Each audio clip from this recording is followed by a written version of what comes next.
வந்து சோழன் வீட்டுக்கு வராங்க. இங்க என்ன பண்றாங்க, எல்லாருமே வந்து ரொம்ப சூப்பரா தடபுடலா ஏற்பாடுலாம் பண்ணி வச்சிருக்காங்க. இங்க இதையெல்லாம் பட்டாசு வெடிக்கிறாங்க. அதுக்கப்புறம் பயங்கரமா வந்து அவங்களுக்கு வரவேற்பு தராங்க. இத பார்த்து நிலாவுக்கு அதிர்ச்சியா இருக்கு. "என்னங்க இதெல்லாம்?" அப்படின்னு சொல்லிட்டு கேட்குறாங்க. நம்மள பொறுத்தவரைக்கும் தாங்க சும்மான கல்யாணம். ஆனா அவங்களுக்கு உண்மையான கல்யாணம்ல. அதனால தாங்க இப்படிலாம் பண்ணி வச்சிருக்காங்க அப்படின்னு சொல்லிட்டு சோழன் சொல்றாரு. நிலா என்ன பண்ணுன்னு தெரியாம தவிக்கிறாங்க. இங்க எல்லாருமே வந்து மருமகளே மருமகளே பாட்டு போட்டு அதுக்கப்புறம் அவங்களுக்கு ஆரத்தியெல்லாம் எடுக்குறாங்க. வாங்க அப்படின்னு சொல்றாங்க. உடனே வந்து எல்லாருமே வந்து இவனுக்கு கல்யாணமா? அது இப்படி பண்ணி வந்திருக்கானே! எந்த பொண்ணு இப்படி கிடைச்சிட்டாளே! பொண்ணு வேற அழகா இருக்காளே! அப்படின்னு சொல்லிட்டு எல்லாரும் பேச ஆரம்பிக்கிறாங்க. இத பார்த்த நிலாவுக்கு ஒண்ணுமே புரியல. இவங்க தான் உங்களோட அண்ணன் தம்பிங்களா? அப்படின்னு ஆமாங்க அப்படின்னு சொல்லிட்டு சொல்றாங்க. உடனே எல்லாருமே உங்கள பார்த்தது எங்களுக்கு ரொம்ப சந்தோஷங்க அப்படின்னு சொல்லிட்டு எல்லாருமே சொல்லிட்டு இருக்காங்க. இங்க பேசிட்டு இருக்காங்க.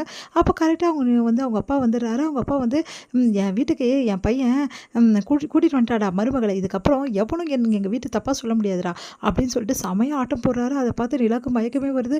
என்னங்க இவங்க அப்பா இப்படி பண்றாரு அப்படின்னோனே, ஏங்க அதெல்லாம் இனிமேட்டு தெரிஞ்சுப்பீங்க. ஐய்யய்யோ! எவ்வளோ பொய் சொல்லியிருக்கீங்க. இவங்கலாம் வந்து இப்படி இருக்காங்க. நீங்க வேற மாரி சொல்லி வச்சுருங்க. சாரிங்க. தயவுசெய்து எல்லாம் முன்னாடி கத்திராதீங்கங்க அப்படி சொல்லிட்டு பயப்படுறாரு. உங்கள அப்படி சொல்லிட்டு உள்ள கூட்டின்னு போறாங்க. இங்க ஒண்ணுமே புரியலனாக்க, என்னங்க வீடு இப்படி இருக்கு அப்படின்னோனே, ஒரு வேளை மேலே இடிஞ்சு விழுந்துருமா அப்படின்னு சொல்லிட்டு கேட்குறாங்க. அதெல்லாம் ஒண்ணும் இல்ல நிலா. அதெல்லாம் இடிஞ்சு விழாது. நல்லா தான் இருக்கும். பார்த்தல்ல என் தம்பிங்கள எவ்வளோ அழகா வந்து எல்லாமே பண்ணியிருக்காங்க பாரேன் அப்படின்னு சொல்லிட்டு சொல்றாங்க.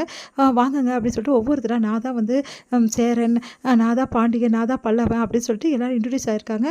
அண்ணி நீங்க ரொம்ப அழகா இருக்கீங்க அண்ணின்னு சொல்லிட்டு பல்லவன் சொல்றாரு. அதுக்கப்புறம் அந்த 2 பொண்ணுங்களும் வந்து இன்ட்ரோடியூஸ் பண்ணிக்கிறாங்க.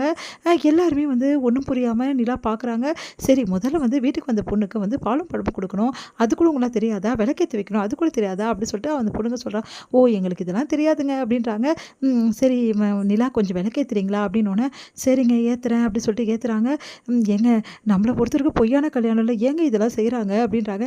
ஏங்க அவங்கள பொறுத்தவரைக்கும் நிஜமான கல்யாணங்க. என்னங்க நீங்க இப்படிலாம் கேட்குறீங்க? அப்படின்னோனே, எனக்கு ஒண்ணுமே புரியலங்க. இந்த வீட்ட பார்த்தா எனக்கு ஒண்ணுமே புரியல. நீங்க சொன்னது எல்லாமே பொய்யா இருக்கு. என்னங்க இது? அப்படின்றாங்க. சரிங்க எப்படியோ போங்க அப்படி சொல்லிட்டு என்ன பண்ணுறதுன்னு தெரியாம நிலா வந்து விளக்கேத்துறாங்க. வீடே வெளிச்சமாகுது. என் மருமக வந்துட்டா வீடு எப்படி ஆயிடுச்சு பாரு அப்படின்னு சொல்லிட்டு சந்தோஷப்பட்டுட்டு இருக்காரு அவங்க மாமனாரு. எல்லாருமே ரொம்ப சந்தோஷமா வந்து அவங்கள வந்து நடத்துறாங்க. நிலாவுக்கு ஒண்ணுமே புரியல. பார்த்து அந்த வீடு ஒண்ணும் புரியாம யோசிச்சுட்டு இருக்காங்க. எல்லாருமே அவங்க கிட்ட வந்து பேசிட்டு போறாங்க. அடுத்து சோழன் கிட்ட வந்து நிலா கேட்குறாங்க. ஏங்க என்கிட்ட போய் சொன்னீங்க அப்படி சொல்லி கேட்குறாங்க. ஏங்க ப்ளீஸுங்க இப்போ எதுவும் பேச வேணாங்க. நம்ம அப்புறமா பேசலாங்க தனியாக இருக்கும்போது அப்படின்னோடனே அப்படி பார்த்து முறைக்கிறாங்க நிலா. அடுத்து வந்து சரிங்க உங்களுக்கெல்லாம் சாப்பாடு நானே செஞ்சுருவேங்க. உங்களுக்கு சூப்பரான வந்து சிக்கன் குழம்பும் அதே மாதிரி வந்து உங்களுக்கு ஏற்ற மாதிரி எல்லாமே இப்போ இட்லி எல்லாமே பண்ணி வச்சுருக்கேன். என்னது வந்த முதல் நாளே கவுச்சியா? அப்படிலாம் பண்ணக்கூடாதுப்பா. வந்த முதல் நாள் பொண்ணுக்கு வந்து பாலும் பழம் அந்த பதமாக தரணும் எல்லாரும் சொல்கிறாங்க. அதான் ஐயோ இதெல்லாம் எனக்கு தெரியாமல் நான் சிக்கன் குழம்பு பண்ணி வச்சிட்டேனே அப்படின்றாரு சேரன். சரி பரவாயில்ல அப்புறம் சாப்பிட்டுக்கலாம். மொத்தம் வேறு எதாவது கொடுக்கலாம் அப்படின்னு சொல்லிட்டு வேறு எதாவது கொடுக்குறாங்க.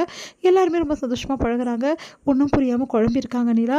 அடுத்து வந்து சரிங்க ரெஸ்ட் எடுத்துக்கோங்க அப்படின்னு சொல்கிறாங்க. இங்கே வந்து நிலா போனதால செம்ம டென்ஷனாக இருக்காங்க. அவங்க வீட்டில் எல்லாருமே இந்த மாதிரி பண்ணிட்டாளே இப்படி பண்ணிட்டாளே அப்படின்னு சொல்லிட்டு டென்ஷன் ஆகுறாங்க. வந்து அந்த பையனை போய் கல்யாணம் பண்ணிட்டாலே இப்படிங்க பண்ண இதுக்கு எப்படிங்க அவளுக்கு ஒன்றும் புரியலையேங்க. அந்த பையனுக்கு இவளுக்கு எதுவும் தெரியாதுங்க. எதுவும் தெரியாது தானே வச்சுருந்தேன். இப்போ பார்த்தல அப்படி சொல்லிட்டு அவங்க நிலாவோட அம்மா வந்து அவங்க அப்பா வந்து பயங்கரமாக திட்டிகிட்டு இருக்காரு. என் பொண்ணு அங்கே என்ன பண்ணுறான்னு தெரியல, என்ன கஷ்டப்படுறான்னு தெரியலையே, நீங்கள் எங்கே விட்டுட்டு வந்தீங்க அப்படி சொல்லிட்டு அவங்க அம்மா வந்து திட்டிகிட்டு இருக்காங்க. விட்டுட்டு வராமல் அவன் கூட போயிட்டா நாங்கள் என்ன பண்ணுறது அப்படி சொல்லிட்டு அவங்களும் சொல்கிறாங்க. இங்கே வந்து நிலாவை நினச்சி அவங்க அம்மா கஷ்டப்படுறாங்க. அவங்க அம்மா அப்பாவை நினச்சி நிலா வந்து ரொம்ப வேதனைப்பட்டுட்டு இருக்காங்க. அதை பார்த்துட்டு சோழன் வந்து கவலைப்படாதீங்க எல்லாம் சரியாயிடுவாங்க. அதெல்லாம் இருக்கட்டுங்க. நீங்கள் ஏங்க போய் சொல்கிறீங்க? நீங்கள் ஒன்றும் என்னென்ன போய் சொல்கிறீங்க? இப்போவே சொல்லிடுங்க என்கிட்ட அப்படின்றோன்னே ஏங்க அதெல்லாம் ஒன்றும் இல்லைங்க அப்படின்றாங்க. அடுத்து வந்து ரூமுக்கு போனால் ரூமில் டெக்கரேஷன் பண்ணி அதிர்ச்சி அடைகிறாங்க. ஏங்க இது ரூமெல்லாம் எப்படி டெக்கரேஷன் பண்ணி வச்சுருக்காங்க? அது வந்துங்க நம்ம 2 பேருக்கும் ஃபஸ்ட் நைட்டுங்க. என்னது ஃபஸ்ட் நைட்டா அப்படின்னு சொல்லிட்டு நிலா அதிர்ச்சி அடைங்க. ஏங்க கத்தாதீங்க. அவங்க அப்படி நினச்சின்னு பண்ணியிருக்காங்க. தப்பாக நினைக்காதீங்க அப்படின்றாங்க. என்னங்க நீங்கள் இப்படி பண்ணுறாங்க இங்கே எனக்கு ஒன்றுமே புரியலைங்க. தலையே சுற்றுதுங்க. சரிங்க நீங்கள் கவலைப்படாதீங்க. நீங்கள் வந்து மேலே படுத்துக்கங்க. நான் இந்த சைடு கீழே ஓரமாக படுத்துக்கிறேன். எந்த பிரச்சனையும் இல்லை. நீங்கள் கவலைப்படாதீங்கங்க அப்படின்றாங்க. நீங்களா என்ன பண்ண தெரியாமல் யோசிச்சுட்டு இருக்காங்க ஒன்றும் புரியாமல்.